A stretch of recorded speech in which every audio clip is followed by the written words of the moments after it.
Bonjour à tous, je suis Pauline, voici Antoine, Arthur et Alex. Nous sommes élèves en première bac pro au lycée Jean d'Arcider sur la Bourg, et voici nos deux professeurs de mathématiques, M. Cazapache et M. Fazil. Nous sommes ici pour vous présenter notre classe coopérative. Laissez-nous vous guider pour la visite.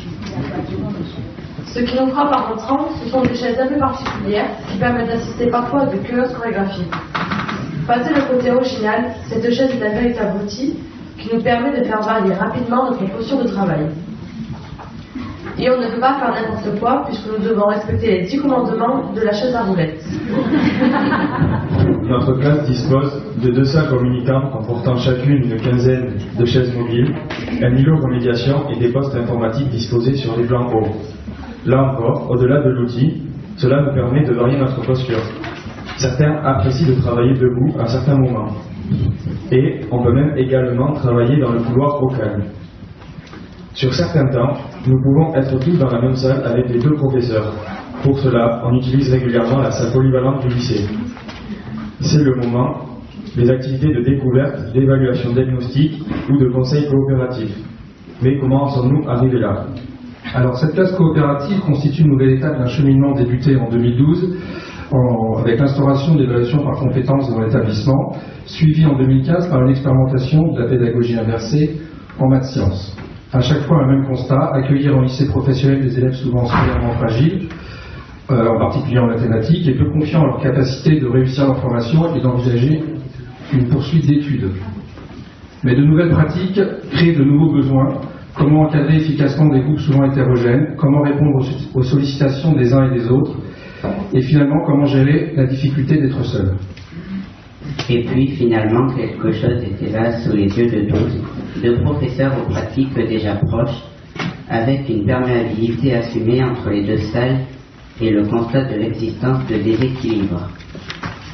Des équilibres d'effectifs, de niveau et de motivation chez nous les élèves.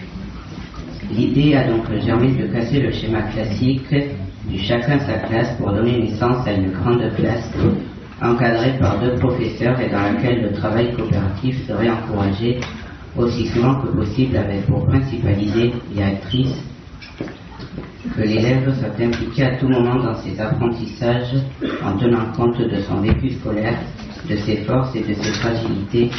Le projet 3C était né. L'aide précieuse de notre gestionnaire, M. Paul, a permis de rapidement faire évoluer les espaces de travail, nouveau mobilier, matériel informatique, peu onéreux mais suffisant. Et c'est donc comme ça que les élèves d'hôtellerie se sont retrouvés avec les élèves de gestion administration. Ça nous permet de découvrir des camarades et des formations au-delà de notre propre classe. Toute séquence commence avec la distribution du plan de travail qui sera notre guide pour plusieurs semaines. Ce document comporte les différentes phases de la séquence, les différents supports et des liens vers des ressources mises à disposition, le plus souvent en ligne. Avec cet outil, nos professeurs veulent que nous soyons plus impliqués dans nos apprentissages et développer notre autonomie, ce qui n'est pas le plus évident pour nous. Lors de la première phase du plan de travail, les regroupements sont affinitaires, avec les camarades dont nous sommes les plus proches. Il est plus facile d'oser prendre la parole dans un groupe et de solliciter de l'aide. Cependant, les professeurs nous demandent toujours de commencer à réfléchir seuls. Sur ce premier temps, on découvre les notions, on applique les techniques, on s'entraîne avec la calculatrice ou l'outil informatique, on repère et on consulte les ressources en ligne. À la fin de la première phase, une évaluation Pickers conjuguée à nos observations nous permet de repérer les élèves déjà à l'aise sur la notion étudiée et ceux qui montrent des fragilités. Cela nous amène à proposer un parcours avec 2 chemins, un parcours autonome et un parcours assisté. Sur ce temps-là, les groupes changent. Nous travaillons en groupe de besoins. Ceux qui sont les plus à l'aise sont répartis en lot de 3 ou 4. Ils prennent les TP dans l'étagère prévue, les réalisent et les déposent. Puis recommencent avec un nouveau TP. Les élèves ont le droit de céder ou de consulter les ressources en ligne, comme les tutos de calculatrice avec des ordinateurs à disposition ou leur smartphone. Les élèves les plus en difficulté prennent place autour des pôles de remédiation où un professeur est là pour les aider. Ils font des petits exercices adaptés, ils corrigent des TP ou appliquent des tutoriels pas à pas. Ils font peut-être un peu moins de TP que d'autres, mais l'objectif est qu'ils finissent eux aussi par atteindre un niveau de maîtrise suffisant pour ensuite reprendre le fil du parcours. Nous arrivons dans la troisième phase, c'est l'étape de consolidation. Nous ne pas que de TP à notre disposition, travaillons seuls ou en groupe, mais surtout nous continuons de nous aider. Quand on rencontre des difficultés sur un TP, on écrit notre prénom, le nom du TP et le numéro de la question au tableau prévu pour cela. Quand un camarade qui sait faire est disponible, il inscrit son nom en face du mien et il vient m'aider quelques minutes. Là où je suis sûre d'avoir compris, c'est quand je suis à mon tour capable d'expliquer à un autre camarade. Évidemment, quand on est vraiment coincé, on appelle des professeurs. Parce que l'apprentissage ne s'arrête pas à la classe, les outils numériques sont à notre disposition pour être plus efficaces. Le classique cahier de texte, un site support sur lequel sont centralisées toutes les ressources, des murs collaboratifs et un nouvel espace de communication et de partage post-classe. C'est un peu le Twitter ou le Facebook de la classe, les élèves et les profs se retrouvent dans un même groupe. Les informations liées à la classe circulent en temps réel et nous sommes gentiment stimulés pour faire notre travail.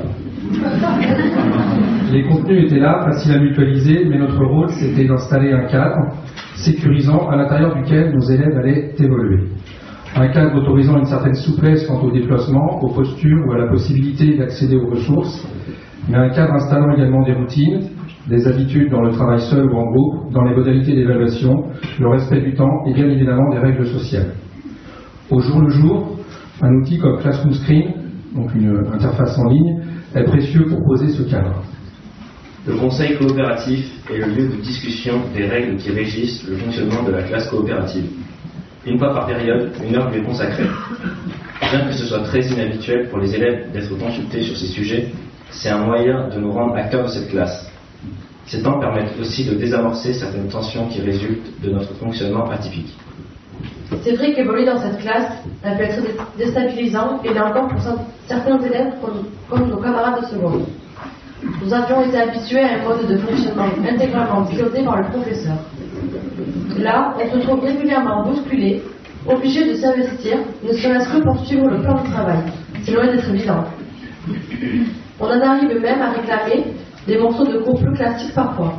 Néanmoins, on comprend ce vers quoi les professeurs veulent nous amener.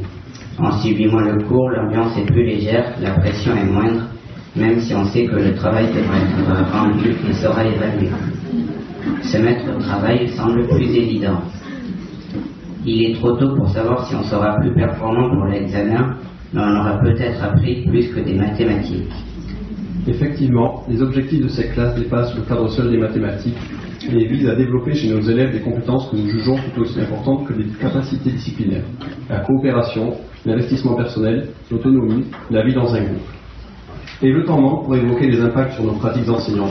Changer de posture, coopérer, casser l'isolement, avoir une approche moins verticale dans la relation à l'élève. Merci pour votre attention et merci à nos élèves.